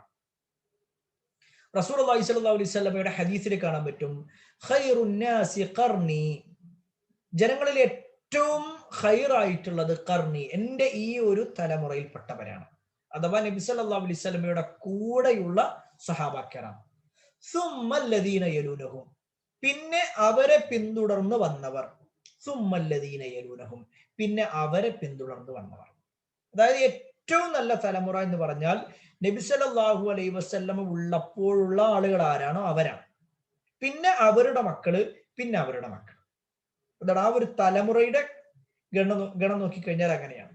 അപ്പോ ഏറ്റവും വലിയ ഉത്തമർ, ഈ ഉമ്മത്തിൽ തന്നെ ഏറ്റവും ഉത്തമര് സഹാബിമാരാണ്. ഈ ഉമ്മത്തിൽ ജനങ്ങളിൽ ഏറ്റവും വലിയ സ്ഥാനം സഹാബിമാരാണ്. അപ്പൊ അവരുടെ ഫضലുകളും നമുക്ക് അതിലൂടെ മനസ്സിലാക്കാൻ പറ്റും. മറ്റൊന്ന്, അള്ളാഹു തൃപ്തിപ്പെട്ടവരാണവർ. നമ്മൾ നേരത്തെ ഈ ആയത്ത് വിശദീകരിച്ചതാണ്. റളിയല്ലാഹു അൻഹും വറദു അൻ. അള്ളാഹു അവരെ തൃപ്തിപ്പെട്ടു, അവർ അള്ളാഹിനെയും തൃപ്തിപ്പെട്ടിട്ടുണ്ട്. അതുകൊണ്ടാണ് അവരുടെ പേര് കേൾക്കുമ്പോൾ നമ്മൾ റളിയല്ലാഹു അൻഹു എന്ന് പറയുന്നത്. അത് അതിന് അറബിയിൽ തെർലിയത്ത് എന്നാ പറയാം. നല്ല ശ്രദ്ധിക്കണേ, സ്ക്രീനിലേക്ക് നോക്കാം. തെർലിയത്തിന്റെ രൂപം. ഒരു സഹാബിയുടെ പേര് കേൾക്കുമ്പോൾ പുരുഷനാണെങ്കിൽ, പുരുഷനായ സഹാബിയാണെങ്കിൽ റളിയല്ലാഹു അൻഹു എന്നാണ് പറയേണ്ടത്. ഇപ്പൊ അബൂബക്കർ റളിയല്ലാഹുവിന്റെ പേര് കേൾക്കുമ്പോൾ അബൂബക്കർ റളിയല്ലാഹു അൻഹു, ഉമർ റളിയല്ലാഹു അൻഹു, അലി റളിയല്ലാഹു അൻഹു, ഉസ്മാൻ ഇബ്നു അഫ്ഫാൻ റളിയല്ലാഹു അൻഹു, ബിലാൽ ഇബ്നു റബാഹ് റളിയല്ലാഹു അൻഹു, ഇങ്ങനെ പറയാം. ആ പേരുകൾ അങ്ങനെയാണ്. നല്ല ശ്രദ്ധിക്കണം. ഇനി റളിയല്ലാഹു അൻഹ എന്ന് പറയുന്നവരുണ്ട്. അത് സ്വഹാബി വനിതകളാണ്. ഉദാഹരണം, ഖദീജ ബിൻത് ഖുവൈലിദ് റളിയല്ലാഹു അൻഹ. ആ പേര് കേൾക്കുമ്പോൾ റളിയല്ലാഹു അൻഹ എന്നാ പറയേണ്ടത്. കാരണം അൻഹ എന്ന് പറയുന്നത് സ്ത്രീയെ പരിചയപ്പെടുത്താനാണ്. അൻഹ, അവരെ അള്ളാഹു തൃപ്തിപ്പെടട്ടെ, അല്ലെങ്കിൽ തൃപ്തിപ്പെട്ടിരിക്കുന്നു. ഇനി മൂന്നാമത്തെ ഒരു കാറ്റഗറി ഉണ്ട്, റളിയല്ലാഹു അൻഹുമാ എന്ന് പറയുന്നവരുണ്ട്. അതാരാന്ന് വെച്ച് കഴിഞ്ഞാല്, ഇപ്പൊ നേരത്തെ നമ്മൾ പറഞ്ഞു കുട്ടികൾ എന്ന് പേര് പറഞ്ഞില്ലേ, കുട്ടികള്, അതായത് അവര് വാപ്പയും മകനും സഹാബിയായിരിക്കും. ഉദാഹരണമായിട്ട് അബ്ദുല്ലാഹിബ്നു ഉമർ റളിയല്ലാഹു അൻഹുമാ എന്നാ പറയാം. നല്ല ശ്രദ്ധിക്കണം. അബ്ദുള്ള സഹാബിയാണ്, ഉമറും സഹാബിയാണ്. അപ്പൊ രണ്ടുപേരുടെയും പേര് കേൾക്കുമ്പോൾ രണ്ടുപേരുടെ ആ ഒരു വാപ്പയിലേക്ക് ചേർത്തിട്ടാണല്ലോ മകനെ പറയാ. അതായത് അബ്ദുല്ലാഹിബ്നു ഉമർ, പിന്നെ പറയുമ്പോൾ റളിയല്ലാഹു അൻഹുമാ, രണ്ടു പേർക്കും അള്ളാഹുവിന്റെ തെർലിയത്ത്, തൃപ്തി ഉണ്ടാവട്ടെ. ഇതാണ് തെർലിയ എന്ന് പറഞ്ഞു കഴിഞ്ഞാൽ തൃപ്തി ഉണ്ടാകുക, അള്ളാഹു തൃപ്തിപ്പെടട്ടെ, അല്ലെങ്കിൽ അള്ളാഹു തൃപ്തിപ്പെട്ടിരിക്കുന്നു എന്ന് പറയാനാണ്. എന്നാൽ ഉമറിന്റെ പേര് കേൾക്കുമ്പോൾ റളിയല്ലാഹു അൻഹുമാ എന്ന് പറയണ്ട, റളിയല്ലാഹു അൻഹു എന്ന് പറഞ്ഞാൽ മതി. ഉമറിന്റെ മകൻ സ്വഹാബി ആയതുകൊണ്ട് എന്ത് ചെയ്യും, റളിയല്ലാഹു അൻഹുമാ എന്ന് പറയും. മനസ്സിലായിട്ടുണ്ടാവുമെന്ന് വിചാരിക്കുന്നു. അബ്ദുല്ലാഹിബ്നു അബ്ബാസ് റളിയല്ലാഹു അൻഹുമാ, കാരണം അബ്ദുള്ള സഹാബിയാണ്, അബ്ബാസും സഹാബിയാണ്. അബ്ദുള്ള സഹാബിയാണ്, സുബൈർ സഹാബിയാണ്. അപ്പൊ അബ്ദുല്ലാഹിബ്നു സുബൈർ റളിയല്ലാഹു അൻഹുമാ, ഇങ്ങനെയാണ് അതിനെ എണ്ണപ്പെടുന്നത്. ഇതാണ് സഹാബിമാരുമായി ബന്ധപ്പെട്ടുകൊണ്ട് നമ്മൾ മനസ്സിലാക്കേണ്ടതായ തെർലിയത്തിന്റെ, അതായത് അവരുടെ പേര് കേൾക്കുമ്പോൾ റളിയല്ലാഹു അൻഹു എന്ന് പറയേണ്ടതിന്റെ ഗൗരവത്തെ കുറിച്ച് മനസ്സിലാക്കേണ്ടത്. ഇനി ഏറ്റവും പ്രധാനപ്പെട്ട മറ്റൊരു വിഷയം കൂടി പറഞ്ഞിട്ട് നമുക്ക് അവസാനിപ്പിക്കാം. സ്വഹാബിമാരെ ഒരിക്കലും ഒരു നിലക്കും ചീത്ത പറയാൻ പാടില്ല. അവരെ ആക്ഷേപിക്കാനോ അവരെ മോശമാക്കി പറയാനോ അവരെ അവർ അങ്ങനെയുള്ള ആളുകളാണ്, അവർ ഇങ്ങനെയുള്ളവരാണെന്നൊക്കെ പറഞ്ഞുകൊണ്ട് അവരെ നിന്ദിക്കുന്ന രൂപത്തിലുള്ള സംസാരങ്ങളോ പാടില്ല. കാരണം റസൂലുള്ളാഹി സ്വല്ലല്ലാഹു അലൈഹി വസല്ലം പറഞ്ഞു, ലാ തസുബ്ബു അസ്ഹാബി, നിങ്ങൾ എന്റെ സ്വഹാബത്തിനെ ചീത്ത പറയരുത്. ലാ തസുബ്ബു, നിങ്ങൾ ചീത്ത പറയരുത്, അസ്ഹാബി, എന്റെ സ്വഹാബിമാരെ, എന്റെ അനുചരന്മാരെ, എന്റെ അനുയായികളെ, എന്റെ കൂടെ നിന്നവരെ നിങ്ങൾ ചീത്ത പറയാൻ പാടില്ല. ഫലൗ അന്ന അഹദകും അൻഫഖ മിസ്ല ഉഹുദിൻ ദഹബൻ, നിങ്ങളുടെ കൂട്ടത്തിൽ, അഥവാ സ്വഹാബിമാരല്ലാത്തവരോട് പറയാം, സ്വഹാബിമാരല്ലാത്തവര് ഉഹുദ് മലയോളം സ്വർണം ചെലവഴിച്ചാലും സ്വഹാബിമാര് കൊടുത്ത ഒരു മുദ്ദ് എന്ന് പറഞ്ഞാൽ ഒരു കോരൽ എന്നാണ്. കൈകൊണ്ട് ഇങ്ങനെ ഒരു കോരൽ ഉണ്ടാവൂലേ, ഒരു കോരിയിട്ട് കൈകൊണ്ട് ഒന്നിങ്ങനെ കോരി കൊടുക്കുക, അതോ അല്ലെങ്കിൽ അതിന്റെ പകുതിയോ, അത്രേ സ്വഹാബിമാര് കൊടുത്തിട്ടുള്ളൂ. എന്നാൽ പോലും സ്വഹാബി അല്ലാത്ത ഒരാള് ഉഹുദ് മലയോളം ചെലവഴിക്കുന്നതും സ്വഹാബി ഒരു കോരൽ കൊടുക്കുന്നത് നോക്കിക്കഴിഞ്ഞാൽ സ്വഹാബിക്കാണ് ശ്രേഷ്ഠത ഉള്ളതാണ്. മറ്റൊരു ഉഹുദ് മല കൊടുത്തിട്ടും കാര്യമില്ല. കാരണം അത്രയേറെ ഫളിലാണ് സ്വഹാബിമാർക്കുള്ളത്. അവർ വലിയ സ്ഥാനമുള്ളവരാണ്, അള്ളാഹു തൃപ്തിപ്പെട്ടവരാണ്. എന്നിട്ട് നമ്മൾ ഇവിടെ ഇരുന്നിട്ട് ഇങ്ങനെ എന്നാലും ഇപ്പൊ അങ്ങനെ ആ സ്വഹാബി അങ്ങനെ പറയാൻ പാടില്ലായിരുന്നു, ഈ സ്വഹാബി ഇങ്ങനെ പറയാൻ പാടില്ലായിരുന്നു. സ്വഹാബിമാരൊക്കെ അധികാര കൊതിയന്മാരായിരുന്നു, സ്വഹാബിമാരൊക്കെ പൈസക്ക് വേണ്ടി അങ്ങനെ ചെയ്യുന്ന ആൾക്കാരാണ്. ഇങ്ങനെ സ്വഹാബിമാരെ ആക്ഷേപിക്കുന്ന വർത്തമാനങ്ങളോ രൂപമോ ഒന്നും ഒരു വിശ്വാസിയുടെ നാവിൽ ഉണ്ടാകാൻ പാടില്ല. കാരണം അവർ ശ്രേഷ്ഠരാണ്. അതുകൊണ്ടാണ് ചില ആളുകളോടൊക്കെ, പണ്ഡിതന്മാരോടൊക്കെ ചോദിക്കുന്നുണ്ട്, എൻ്റെ ഓർമ്മ ശരിയാണെങ്കിൽ പിന്നെ ഇമാം അഹ്മദിനോടാണോ ഇമാം മാലിക്കിനോടാണെന്നാണ് ഒരു സംശയം. അത് അവരോട് ചോദിക്കുന്നുണ്ട്, പിന്നെ മഹാനായ മുആവിയ റളിയല്ലാഹു അൻഹുവിനാണോ അതല്ല ഉമർ ബിൻ അബ്ദുൽ അസീസ് റഹ്മത്തുള്ളാഹി അലൈഹിക്കാണോ സ്ഥാനം കൂടുതലെന്ന്. ഈ ഉമർ ബിൻ അബ്ദുൽ അസീസ് എന്ന് പറഞ്ഞാൽ ശരിക്ക് ചരിത്രത്തിലെ 5ാം ഖലീഫ എന്ന പേരിൽ അറിയപ്പെടുന്ന ആളാണ്. ചരിത്രത്തില് 5ാം ഖലീഫ, അതായത് പിന്നെ ഇവരുടെ എന്താ പറയാ അബൂബക്കറും ഉമറും ഉസ്മാനും അലിയും കഴിഞ്ഞാൽ പിന്നെ 5ാം സ്ഥാനത്തായിട്ട് ശരിക്ക് എണ്ണപ്പെടുന്നത് ഉമർ ബിൻ അബ്ദുൽ അസീസ് ആണ്. അങ്ങനെയുള്ള പിന്നെ ഉമർ ബിൻ അബ്ദുൽ അസീസിന്റെ പേര് വെച്ചുകൊണ്ടാണ് ചോദിക്കുന്നത്. ഉമർ ബിൻ അബ്ദുൽ അസീസിന്റെ പേര് വെച്ചുകൊണ്ട് ചോദിക്കുകയാണ്, അദ്ദേഹത്തിനാണോ കൂടുതൽ സ്ഥാനം അതല്ല മുആവിയ റളിയല്ലാഹു അൻഹുവിനാണോ? കാരണം മുആവിയ റളിയല്ലാഹു അൻഹുവിന്റെ വിഷയത്തിൽ പലപ്പോഴും പല ആക്ഷേപങ്ങളും ഉണ്ടായിട്ടുണ്ട്. അപ്പൊ അത് വെച്ചുകൊണ്ടാണ് ചോദിക്കുന്നത്. പക്ഷെ അതിന് ആ പണ്ഡിതന് കൊടുക്കുന്ന മറുപടി എന്താന്ന് വെച്ച് കഴിഞ്ഞാല്, മുആവിയ റളിയല്ലാഹു അൻഹു പങ്കെടുത്ത യുദ്ധത്തിൽ അദ്ദേഹത്തിന്റെ മൂക്കില് ഉണ്ടായ ഒരു പൊടി, ആ ഒരു പൊടിയുടെ സ്ഥാനം പോലും ഉമർ ബിൻ അബ്ദുൽ അസീസിനില്ല. ആ ഒരു സ്ഥാനം പോലും ഉമർ ബിൻ അബ്ദുൽ അസീസിനെ സംബന്ധിച്ചിടത്തോളം ഉണ്ടാവുന്നതല്ല.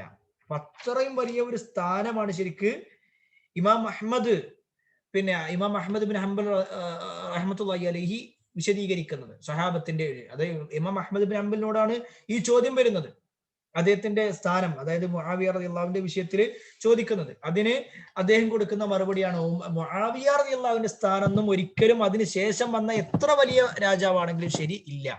അപ്പൊ അതാണ് ശരിക്ക് നമ്മൾ മനസ്സിലാക്കേണ്ടതും. സ്വഹാബിമാരെ നമ്മളായിട്ട് വിമർശിക്കേണ്ടതില്ല. അവർക്ക് പോരായ്മകളുണ്ടോ? ഒരുപക്ഷെ പോരായ്മകൾ ഉണ്ടാകാം, പോരായ്മകൾ ഇല്ല എന്നൊന്നും പറയാൻ പറ്റൂല. കാരണം അവരാരും മാസൂമിങ്ങളല്ല, തെറ്റുപറ്റാത്ത ആളുകളൊന്നല്ല സ്വഹാബിമാര്. പല തെറ്റുകളും അവർക്ക് സംഭവിച്ചിട്ടുണ്ടാവാം. ഇനി അവർക്ക് പറ്റി എന്ന് വിചാരിച്ചോ, അവർക്ക് തെറ്റു പറ്റി തന്നെ വിചാരിച്ചോളി. ഒന്നുകിൽ പണ്ഡിതന്മാര് പറയാണ്, ഒന്നുകിൽ അവര് ചെയ്തിട്ടുള്ള തെറ്റൊക്കെ അള്ളാഹു അവർക്ക് പുറത്തു കൊടുത്തേക്കാം. കാരണം അത്രയേറെ സ്ഥാനം അള്ളാഹു അവർക്ക് നൽകിയിട്ടുണ്ട്. അവർക്ക് മഗ്ഫിറത്ത് അള്ളാഹു വാഗ്ദാനം ചെയ്തിട്ടുണ്ട്. അവർക്ക് തർളിയത്ത് അള്ളാഹു വാഗ്ദാനം ചെയ്തിട്ടുണ്ട്. അള്ളാഹു തൃപ്തിപ്പെട്ടവരാണ് അവർ. ഒന്നുകിൽ അള്ളാഹു അവർക്ക് പുറത്തു കൊടുത്തേക്കാം. രണ്ടാമത്തെ കാര്യം, അവർ ഇനി തെറ്റ് ചെയ്തിട്ടുണ്ടെങ്കിൽ തന്നെ അതിനേക്കാൾ നന്മ അവർ ചെയ്തിട്ടുണ്ട്. അവരുടെ അടുക്കൽ ഒരു പോരായ്മ ഉണ്ടെന്ന് വിചാരിച്ചോളി. നമ്മൾ ആ ഒരു പോരായ്മ മാത്രമാണ് എണ്ണിക്കണക്കാക്കുന്നത്. പക്ഷേ അവരുടെ നന്മ നോക്കിക്കഴിഞ്ഞാൽ ഈ പോരായ്മയൊക്കെ എത്രയോ ഇരട്ടി അവർ നന്മ ചെയ്തിട്ടുണ്ട്. അതുകൊണ്ട് അവരുടെ നന്മ അതിന് മുൻകടക്കും. ഇനി അതല്ല, അവര് അവരുടെ അടുക്കൽ തിന്മ സംഭവിച്ചിട്ടുണ്ട്, അവർ പിന്നെ നന്മകൾ കുറവുള്ള ആളുകളാണ് എങ്കിൽ പോലും നമ്മളെക്കാൾ ഫളിൽ അവർക്ക് തന്നെയാണുള്ളത്. കാരണം അവർ റസൂലുള്ളാഹി സ്വല്ലല്ലാഹു അലൈഹി വസല്ലമയുടെ അനുയായികളാണ്, നബി സല്ലല്ലാഹു അലൈഹി വസല്ലമയുടെ കൂടെ നിന്ന ആളുകളാണ്. അതുകൊണ്ട് അവരെ വിമർശിക്കുക എന്നുള്ളത്, അവരെ കൊഞ്ഞനം കുത്തുക എന്നുള്ളത്, അവരെ ചീത്ത പറയുക എന്നുള്ളത്, അവരെ ആക്ഷേപിക്കുക എന്നുള്ളത് അതൊരു വിശ്വാസിയെ സംബന്ധിച്ചിടത്തോളം പാടില്ലാത്ത ഒരു കാര്യമാണ്. ഇതാണ് പ്രിയപ്പെട്ടവരെ നമ്മൾ സ്വഹാബിമാരുമായി ബന്ധപ്പെട്ടുകൊണ്ട് മനസ്സിലാക്കേണ്ടതായ കാര്യങ്ങൾ. ഒരിക്കൽ പോലും ഒരു സ്വഹാബിയെയും ആക്ഷേപിക്കുക എന്നുള്ളത് ഒരു വിശ്വാസിക്ക് പാടില്ല. പ്രത്യേകിച്ച് പല ആളുകൾക്കിടയിലും വരാറുള്ളത്, പിന്നെ അലി റളിയല്ലാഹു അൻഹുവും മുആവിയ റളിയല്ലാഹു അൻഹും തമ്മിൽ യുദ്ധമുണ്ടായി, അതേപോലെ തന്നെ അലി റളിയല്ലാഹു അൻഹു പിന്നെ ആയിഷ റളിയല്ലാഹു അൻഹയ്ക്കെതിരെ യുദ്ധമുണ്ടായി, സ്വഹാബിമാർക്കിടയിൽ ചില പ്രശ്നങ്ങൾ ഉണ്ടായി, ചില സ്വഹാബിമാർ അങ്ങനെ പറഞ്ഞു ഇങ്ങനെ പറഞ്ഞു എന്നൊക്കെ പറഞ്ഞിട്ടുള്ള എന്ത് തന്നെയാണെങ്കിലും ശരി, അവരെത്ര പറഞ്ഞാലും ശരി, അവരും നമ്മളും വെച്ച് നോക്കിയാൽ നമ്മളൊന്നുമല്ല. ഓരല്ലാഹു അവർ കഴിഞ്ഞുപോയി, അവരുടെ നന്മയിൽ അവർ അനുഭവിച്ചു കൊണ്ടിരിക്കുന്നുണ്ട്. ഇനി അവർക്ക് പോരായ്മയുണ്ടോ അള്ളാഹു അവർക്ക് പുറത്തു കൊടുത്തേക്കാം. അവരെ പറഞ്ഞിട്ട് നമ്മുടെ നാവ് കേടുവരുത്തണ്ട, അവരെ പറഞ്ഞിട്ട് നമ്മുടെ പരലോകം നമ്മൾ കേടുവരുത്തണ്ട. അതാണ് പ്രിയപ്പെട്ടവരെ നമ്മൾ ആ വിഷയത്തിൽ മനസ്സിലാക്കേണ്ടത്. ഇത്രയുമാണ് സ്വഹാബിമാരുമായി ബന്ധപ്പെട്ടുകൊണ്ട് നമ്മൾ മനസ്സിലാക്കേണ്ടതായ വിഷയങ്ങൾ. ഏകദേശം നിങ്ങൾക്ക് കാര്യങ്ങൾ മനസ്സിലായിട്ടുണ്ടാകും എന്ന് വിചാരിക്കുന്നു. ഏതെങ്കിലും ഭാഗം മനസ്സിലാകാത്തതുണ്ടെങ്കിൽ ചോദിക്കാം, അല്ലെങ്കിൽ നമുക്ക് ക്ലാസ് ഇൻഷാ അല്ലാഹ് അവസാനിപ്പിക്കുകയും ചെയ്യാം.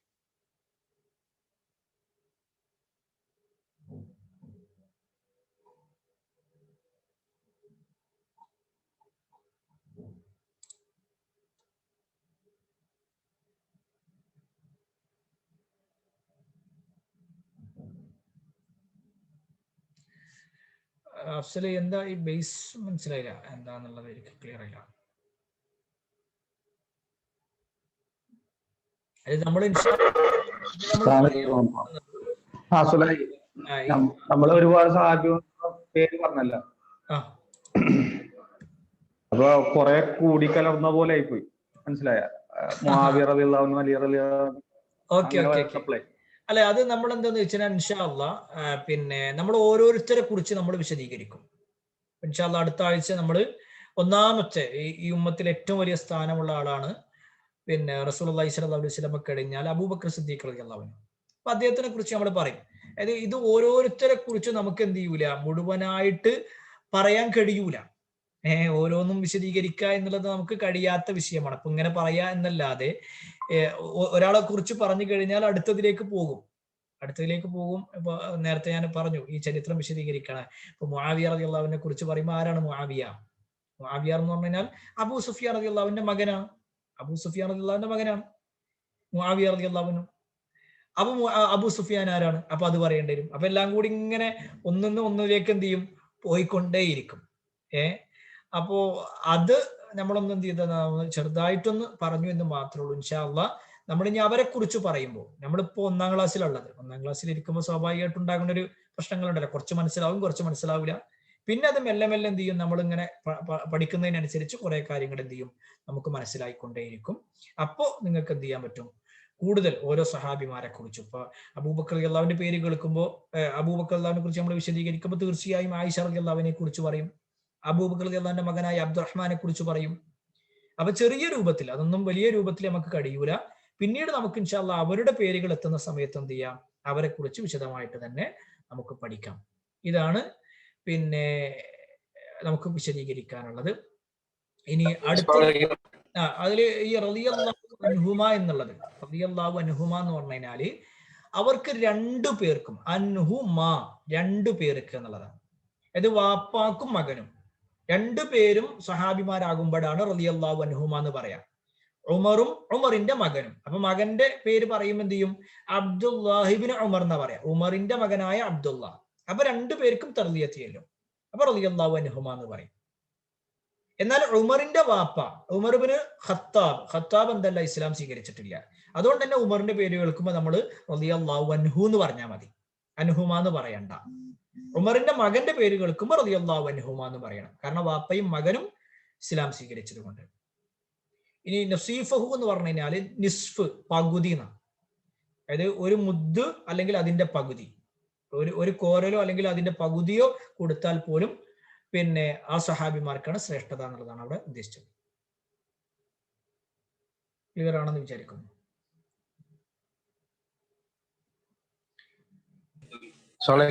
ഒരു സംശയം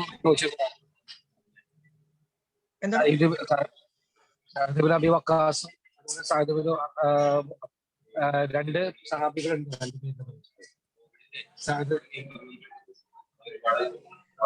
സുഹൈർ പറയണ കേൾക്കുന്നില്ല, മനസ്സിലാവണില്ല.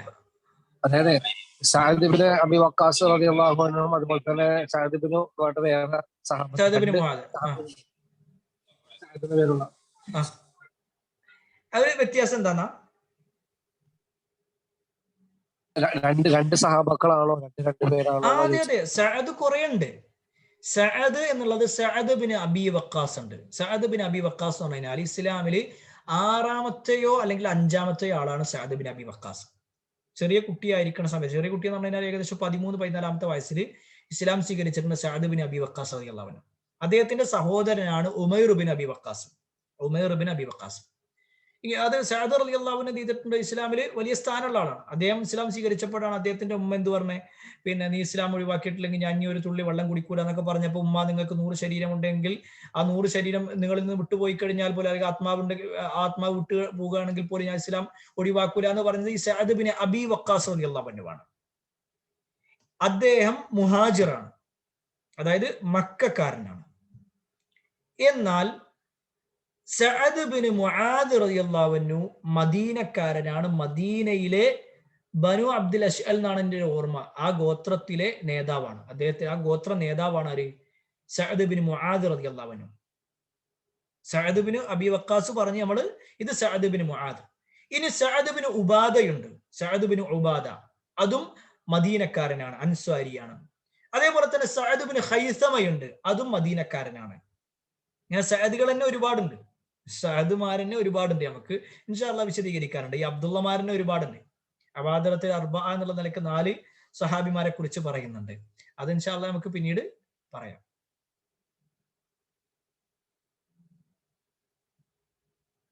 സെയ്ദ് കുറെ ഉണ്ട്. ജെയ്ദ് എന്ന് പറഞ്ഞാൽ എനിക്ക് പെട്ടെന്ന് മനസ്സിലായില്ലേ. സെയ്ദ് എന്നുള്ളതും കുറെ ഉണ്ട്. സെയ്ദ് ബിൻ ഖൈസമ ഉണ്ട്, അതേപോലെ തന്നെ സെയ്ദ്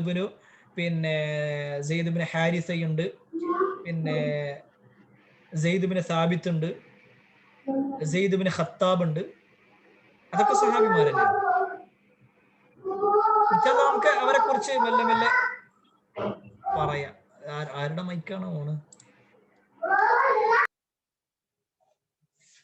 ഓക്കെ, ക്ലിയർ ആണെന്ന് വിചാരിക്കുന്നു.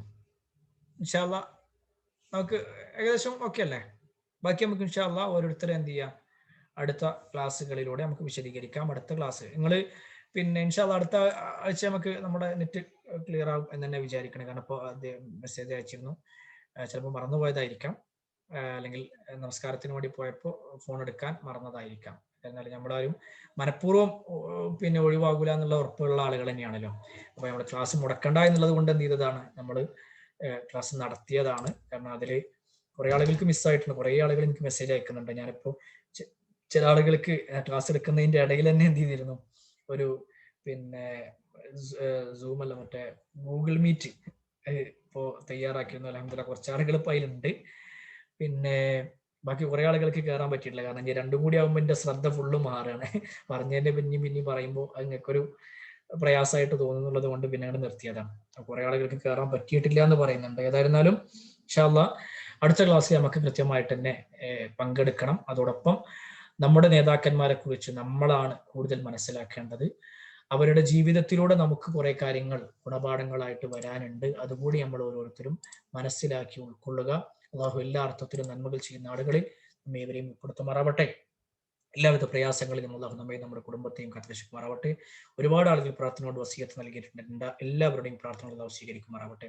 അല്ലാഹുമ്മ ഫിൽ മുഅ്മിനീന വൽ മുഅ്മിനാത്ത് വൽ മുസ്ലിമീന വൽ മുസ്ലിമാത്ത് അൽ അഹ്യാഇ മിൻഹും വൽ അംവാത്ത് ഇന്നക മുജീബു ദഅവാതി യാ ഖാദിറൽ ഹജാത്ത് اللهم اجرنا من النار اللهم اجرنا من النار اللهم اجرنا من النار ربنا آتنا في الدنيا حسنة وفي الآخرة حسنة وقنا عذاب النار آمين آمين برحمتك يا أرحم الراحمين والحمد لله رب العالمين. سبحانك اللهم وبحمدك أشهد أن لا إله إلا أنت أستغفرك وأتوب إليك.